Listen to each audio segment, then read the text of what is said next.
It is a serious defeat for Labour. Huge turnout, over 50%. Just to be clear, that's the highest turnout in a by-election for Westminster or for the Welsh Senedd. What does this mean for Labour, Caroline? Well, it's going to worry Labour, that's for sure. And although Reform didn't win the seat, and I think they probably expected to... The polls were saying so, weren't they? Exactly. Quite late yesterday. Which does make you wonder, and to take nothing away from Ply, whether there was some tactical voting there by potentially people voting for Ply if they didn't think Labour was going to win. But it's serious. I mean, the elections for the Senedd are up next year. It's 60 seats at the moment. I think it's over 90 up for grabs in 2026, and it's done on a PR basis. And they'll be really worried. And, you know, the leader of Labour in Wales, Ellen Morgan, I mean, she said, look, we've got to listen and we've got to regroup and come back stronger. My God, they've got to come back stronger because there's a real fight on their hands in Wales in a way it's never been imagined before. I mean, some of the Tories have all but disappeared, right? We have a race that's between a party that didn't exist. I mean, it was under 1,000 votes Reform, and now we're competing very seriously to win. And Plaid, who have wiped Labour out. It's a pretty serious state of affairs for both parties, and I wonder what you think for what it means for the future of the Conservative Party as well. Well, I mean, this is obviously not good for the future of the Conservatives. We wouldn't necessarily have tabled in Caerphilly, you know, in any given election, but there obviously is this surge that has happened with Reform that is ostensibly right-wing politics, which is Conservative space, and we are not occupying it. So there is going to be a strategic question about the leadership, about what we're doing to address that. And Zia Youssef from Reform today has talked about this being a realignment of politics. So that two-party system that we were so used to, that is disappearing. There is no doubt about that. Shall we have a look at some of the players and their reactions to the win? So we've got Lear Powell, who was... I mean, I think he's campaigned for 14 years, hasn't he, in that area? He stood 14... This is his first win. He's stood for 13 years. Sorry, he stood 13 times. Yeah. This is his 14th, and he's won. Interesting, isn't it? Because obviously a very personally triumphant moment for him, but there's going to be pressure to hold off Reform and to deliver now. Yeah, 6 months' time, he'll be up again for election. Yeah. So it's going to be really interesting about how the dynamics between now and then, both from Ply in terms of holding on to the seat, but also Labour and Reform as well. They'd be hoping probably in 6 months' time to take that seat. But it will be different. There'll be slightly different boundary changes, slightly different ways of voting. And so, again... there's a lot of unknowns before we get to those elections. But the thing about it is, though, is that just even from his statement there, he's tapping into an anger, a resentment that exists with the electorate. And I do sometimes wonder, you know, we have strategists and we have political tactics, but, you know, are the main parties actually basically missing out on the fundamentals? I mean, you just did the headlines there. We're talking about maybe a penny on the income tax. How is that going to go down in Wales? How's that going to go down in England? How's that going to go down in Scotland? I wonder what difference it made that 16 and 17-year-olds voted this time. We saw a little bit from Lear Powell there, from Reform. I wonder if that played well to them. It wouldn't necessarily be considered a youthful party, would they, Reform, normally?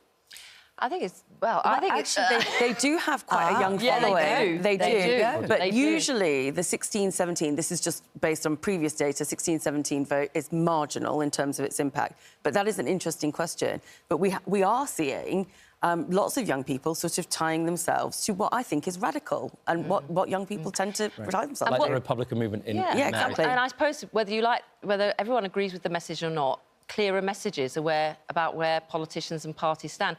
And you know, it's been creeping up for years now, but the assumption that, you know, parties like Reform will not gain from younger voters, women voters and ethnic minority voters is just not true. Isn't it about one of the political parties or any of the political parties standing for something instead of it being a competition between to lots of management consultants. You've got Plaid, who are not just about Welsh independence, but taxing the wealthy more, ending outsourcing. You see the same thing with the growth of popularity in the Green Party, and Reform, who, whatever your view about their policies, have a clear message on immigration and feel like they occupy a philosophical space that people can vote for, whereas it looks like blancmange in the middle. I think that is right. I think conviction politics is strong. Whether you agree with people's convictions, that's up to individuals to decide. But I think it's also clarity on issues. And the truth is I think across lots of voters from lots of parties, immigration is the #1 issue. Well, let's hear, because we can now speak to Plaid Cymru leader Rhun Ap Iorwerth, now in Caerphilly after the party's historic win last night. Rhun Ap Iorwerth, it's an extraordinary win. Congratulations to your party. What does this mean for Plaid Cymru? Thank you very much. Yes, it certainly is a historic win. It's historic for Caerphilly, it's for this area. It's historic for the party, a major breakthrough here.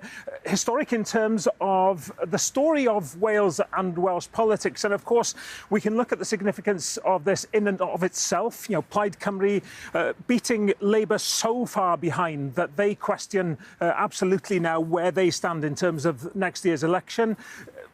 Making sure that Caerphilly rejected the politics of reform. And it's very, very clearly now Plaid Cymru that's in the driving seats to be forming the next Welsh government in May next year. So significant on so many levels. Obviously huge for your party, and we can't say anything other than congratulations to you for that win. You know, a century-long attachment to Labour and that part of Wales.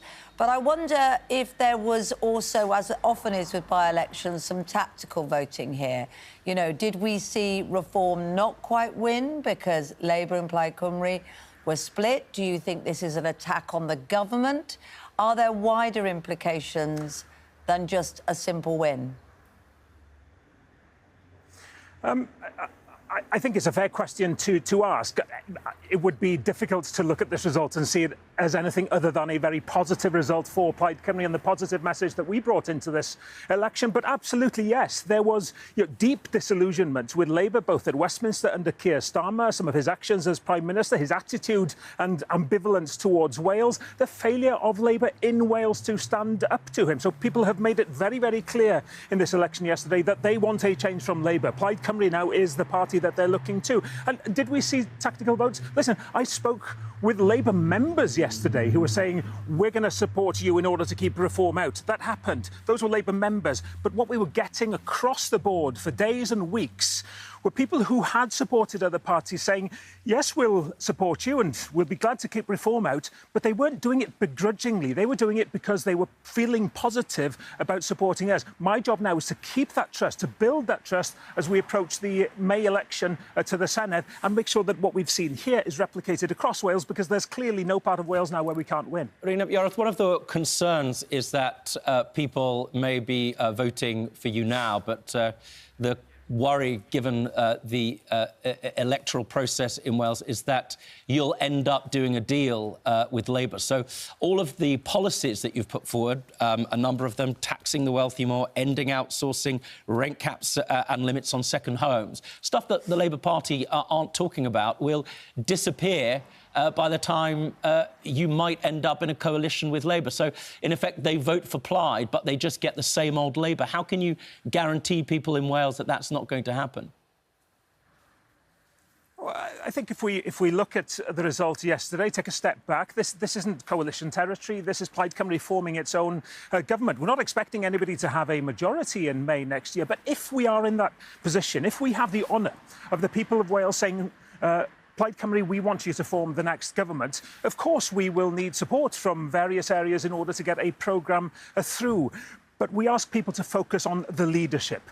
It is clear, I think it's fair to say, that people have said a big no to the leadership that Labour are currently offering in Westminster and the Labour leadership that we've seen here in Wales. I was going to say 26 years, for 100 years and more. They've rejected the politics of reform. So focus on that that leadership and what that means for the first time ever to have Plaid Cymru in the driving seat. But yes, of course, we'll have to bring other parties to back us on various policies. But that's just how mature politics works in systems like ours. You said they've rejected the policies of reform and the leadership of reform, but they came second in Wales, a party that barely existed a year ago.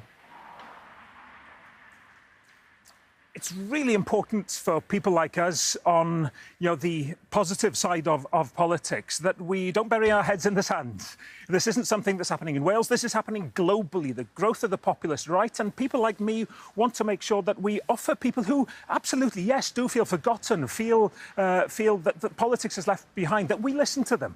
And when people look at Plaid Cymru, they're seeing in Plaid Cymru a party that's also angry and frustrated at the status quo.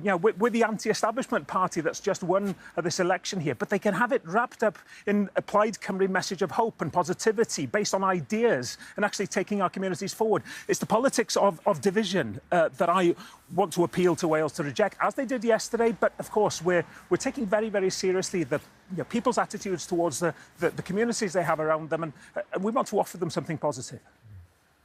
I wonder what, it's not your advice, what your message is to people in Wales and across the country who look at Keir Starmer's leadership.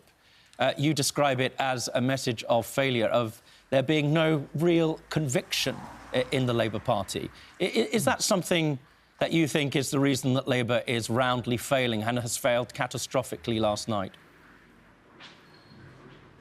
I think I called before last year's general election in saying that Keir Starmer would be the Prime Minister. I said that people were becoming disillusioned with his government before it was even formed. Plaid Cymru last year, remember, had our best ever general election result on a UK level. It is clear from the get-go with Keir Starmer that he hasn't even stayed true to the values that Labour supporters traditionally would have expected. On top of that, then you have layers of his attitude towards Wales and Plaid Cymru's determination to make sure that we have a fair funding formula, that we're able to make the most of our natural resources, that we have funding for HS2 rail to make sure that we can build modern infrastructure for the future. People have seen that failure of Labour to act in a positive way for their communities and their countries.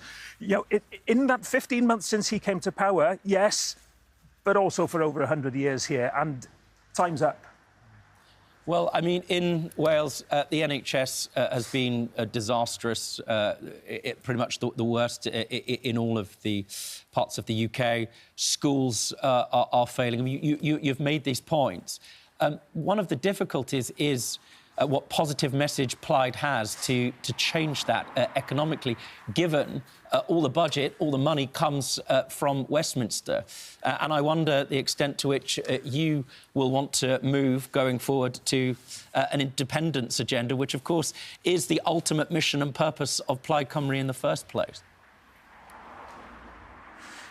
I believe that, Wales could do better than we're doing currently, and I think many people in Wales agree with me. Next year's election won't be about independence. I believe that's where we should be heading, but I just want to bring the people of Wales with us. It'll take a little bit of time, but right now, I want to be the person leading negotiations with a UK Prime Minister constructively, but with that Prime Minister, Keir Starmer, or his successors, whoever they may be, knowing full well that my loyalty is to the people of Wales. I will be making the case for the levers that we need to build a better country, including on better funding and so on, a fair funding the better funding but we also, in Plaid Cymru, now have that... OK. Rhun Ap, one of the difficulties is about how you generate more wealth for Wales, given it's, in many places, the poorest part of Britain. You've talked about taxing the wealthy more, public sector ownership of key sectors, ending outsourcing, rent caps. It's all very well, but the difficulty some people say about your policies is that you never run out of spending other people's money. How do you generate the wealth to do the type of things you want to do? Well, what I was saying was that at the same time as I negotiate for a better funding formula, Plaid Cymru has already put our plans in place in order to build new prosperity, new wealth in Wales, the establishment of a new development agency that creates jobs, better jobs in all parts of Wales, something that's very, very important. It's through that we can move ahead with what I've promised on free childcare from 9 months to 4 years old, the best childcare offer that we've had in Wales that allows people to go back to work, to create that wealth, just to be that clear, allows children to get the best start in life. This is a complete package by Plaid Cymru. This is very much moving to the left of Labour. And so we have a party reform that's to the right of the Conservative Party. But you would say, would you not, that Plaid is offering a vision of Wales and people looking towards the type of policies you have, which is to the left of the Labour Party, right? I'm not somebody who particularly speaks in terms of left and right, but yeah, you're absolutely right in looking at where Labour has shifted. Why did such a huge proportion of Labour voters say we're not with you anymore, we're with Plaid Cymru? It was because they were looking for those more progressive answers. I think more in terms of outcomes than in terms of left and right. And yes, it's about putting people, working people in communities like this at the heart of everything that we do, looking after their families, making sure also, though, that we create new wealth, give our young people the training and the skills they need in order to work within communities, in better jobs, being entrepreneurial, building a future for themselves and for our country. That's the ambition that Plaid Cymru has, but it's always about looking after the people that make Wales in all parts of the country. We can't blame you having ambition, Rhun Ap Iorwerth, on this morning of all mornings after your party's historic win. Good to speak to you this morning. Thanks very much indeed. Some of those ambitions there that he was talking about, some of that investment into development, sounds very similar to that we've heard from Labour. And in fact, I think you would argue that a lot of that's been done already. Yeah, I mean, there's been development agencies, not just in Wales, but elsewhere for as long as I can remember. I mean, does that mean there's a question on where the money is going to come from where is the money to deliver? Yeah, where is the money going to come from? Where are the people who are going to create the jobs? The public sector cannot be responsible for creating all the jobs. And in a lot of areas, in parts of Wales, in parts of South Yorkshire, the public sector is the biggest employer. And that doesn't necessarily create the wealth. It creates jobs, but we need private enterprise as well alongside that to create private sector jobs and wealth. Well, they're talking about windfall taxes on energy companies. They're talking about, in effect, trying to nationalise the energy that Wales produces. This is, so you were talking about before, a vision of Wales which is not dissimilar for the reason that the Greens are gaining ground in England and the rest of the UK. It looks like, we were talking about this before, that we have a party that at least expresses some element of conviction. Is there a crisis of conviction? Which you could argue reform delivers to precisely people. So. Reform delivers to people. I think that's part of it, but I think it's also about trust and competence. For me, what Labour needs to do is think about those top issues that people are concerned about, and the top issues are immigration, the economy and the NHS, and start solving some of those problems. Now, you know, they are trying in different fronts, and they're doing some other things that are just not getting the headlines because these three issues... Caroline, these three issues are in the way. Yeah, that is a good answer. Lost because they're incompetent. That is a good answer. But there is something else that we need to surface here, is that it's all fine for these insurgent parties to come up. But, you know, everybody's got a plan until you get smacked in the mouth, which is what a boxer has said once before. And that's the reality.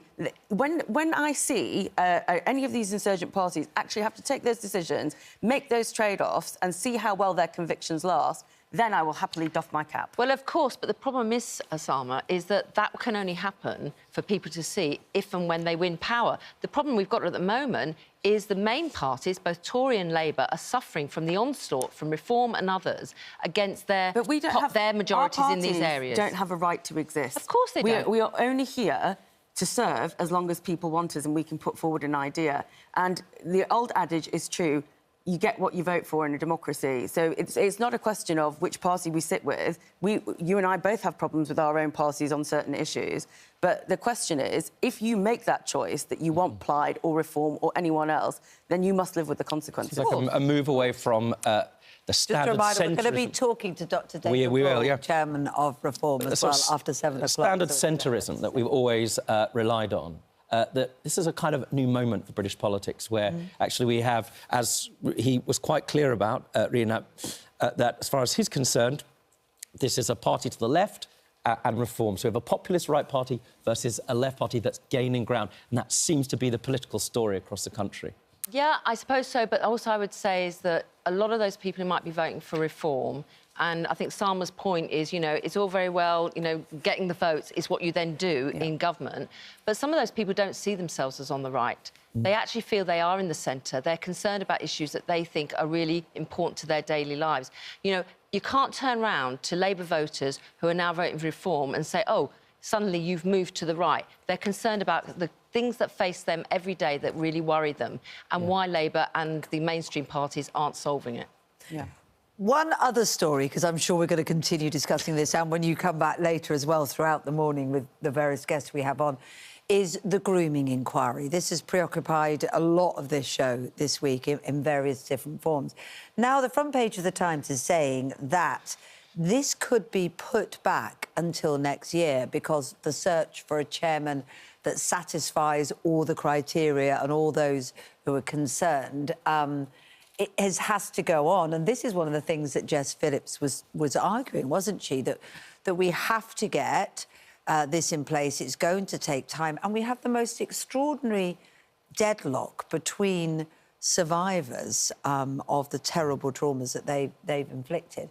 You know, on the one hand, exactly the same number we understand saying they will only be part of this and have removed themselves from it unless Jess Phillips, safeguarding minister, goes. And the same saying that they want her to remain. I wonder what you feel about this, because obviously the last thing the survivors want, of all opinions, is for this not to happen, having fought so hard for it. Yeah, I mean, Carol, I'm going to let you go on this because you know Jess and you've worked in the Home Office as the Minister as well. I mean, I have my views on it, but... I feel really sad, actually, that we have got a situation where women who have survived the most awful abuse, many of them young children, 12 years old, who were raped, are in a situation now that it's almost like one group of survivors pitted against another. It should never have come to that. Do you suspect there are people kind of stirring the pot on this? Look, I think part of the problem is that when you set up these inquiries, whatever they are, whether it's the infected blood inquiry, whether it's the post office inquiry, whatever it may be, and you are working with victims of the, you know, who've been the victims and that's led to the inquiry, I think there has to be some understanding about how it is communicate. For the proud and the good who sit on these inquiries all the time, you know, the police, the lawyers, the politicians, everyone else, they're used to the parameters of these inquiries and how they work. So when you're dealing, and particularly in this case, with people who have been not listened to, have been told they're liars, who for decades have not had their voice, coming into this more formal process, there has to be care and attention and support. Can you and just that's call why out this... what the suspicion around Jess Phillips is? I mean, just to be clear, you know, when they had the independent inquiry into child abuse, ICSA, right, it took 2 years to find a chair for that. You know, first of all, it was Dame Elizabeth Butler-Sloss. She went, then Lowell Goddard, you know, a judge from New Zealand. So there's nothing new about it taking a long time for a sensitive chair to be found. The worry here amongst the victims who are saying she needs to resign is that the terms of this inquiry are being shifted away from what is ostensibly set out in the first place to deal with the ethnic issues surrounding the perpetrators. Let's just call it what it is. And that there are people, including some of those victims, who are concerned that because of where Jess Phillips' constituency is in Birmingham, most especially there are Muslim sensitivities there, that she is not going to, or the inquiry itself is not going to address the very hard questions that will be and should be focused towards the communities, many of whom, in fact, in nearly all cases, were the perpetrators of these terrible crimes. Well, Ellie Reynolds, that we spoke to on the show earlier this week, used the word gaslit. She felt like she was being gaslighted, and she was, you know, very, very concerned about the issue that you've highlighted.